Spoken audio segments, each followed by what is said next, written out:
Guys, good morning. তোমরা সবাই কেমন আছো? আশা করি সবাই ভালো আছো। আমিও খুব ভালো আছি। তো আমার সকালে সব কাজ শেষ হয়ে গেছে, রান্না বান্না হয়ে গেছে, স্নান হয়ে গেছে, খাওয়া দাওয়া হয়ে গেছে। শুধু আমার ছেলেকে স্নান করাবো, খাওয়াবো। তো আমরা এখন যাব হসপিটালে। তো হসপিটালে কেন যাব? আমার ছেলের শরীর ভালো না, আমারও একটু শরীর খারাপ, কিন্তু আমার ছেলের শরীর বেশি খারাপ। তো হসপিটালে নিয়ে যাব।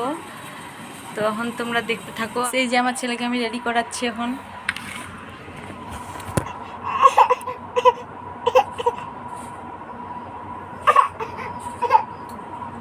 এই যে এই যে এই যে এই যে শুনে, এই যে এদিকে তাকাও। এই যে সবুজ জামা পরলে। বন্ধুরা, আমি রেডি হয়ে গেছি হাসপাতালে যাওয়ার জন্য। তো দেখতেইছো।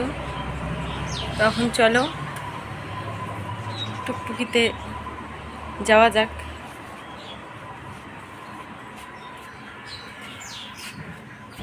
প্রচণ্ড রোদ বাইরে, টুকটুকিতে উঠে পড়ছি না। কই যাও তুমি দুষ্টু? কোথায় যাচ্ছ?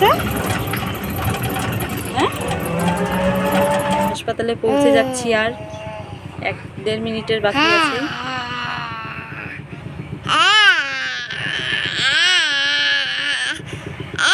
আমরা হাসপাতালে এসে গেছি। যে ভিড় নাই তো, নাকি ভিড়? তো আমরা বাড়ির জন্য এখন রওনা দিয়ে দিচ্ছি।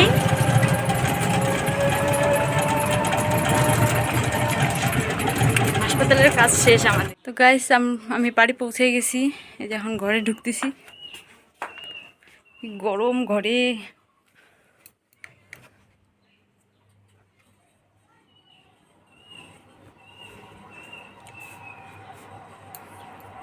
তো আমি পৌঁছে গেছি।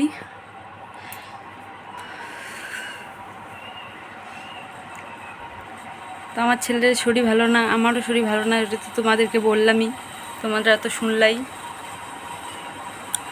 আমার ছেলের জ্বর হয়েছে কালকে রাত্রের থেকে। তো আমার খুব মাথা ঘুরায়, মাথা ব্যথা করে, হাঁটতে পারি না 2-1 সময়। শরীর একদম দুর্বল, লো প্রেশার হয়ে গেছে। প্রেশার চেক করলাম, ওষুধ দিল, 1 সপ্তাহ কন্টিনিউ খেতে বলছে, তারপরে আবার প্রেশার চেক হবে। তো বন্ধুরা, আমি হাসপাতাল থেকে আসলাম, তখন আমি একটু রেস্ট করব। তো আজকের জন্য টাটা।